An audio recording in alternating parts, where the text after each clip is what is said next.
how to set expiring emails on Proton Mail. So the first thing you do is open up your Proton Mail app, and then you tap on the three lines at the top. Kidding.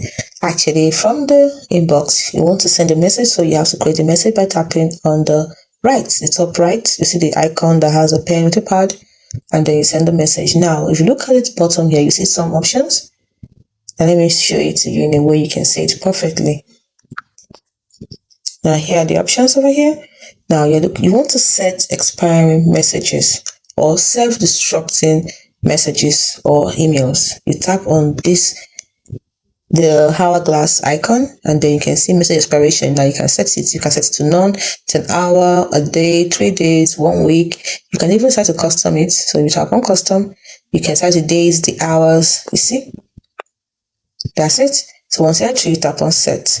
And when you send a message, now you can see it is marked down here. When you send the message, once it's that time, the message will disappear.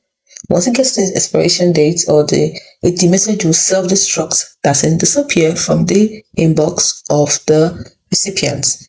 Hope you found this video helpful.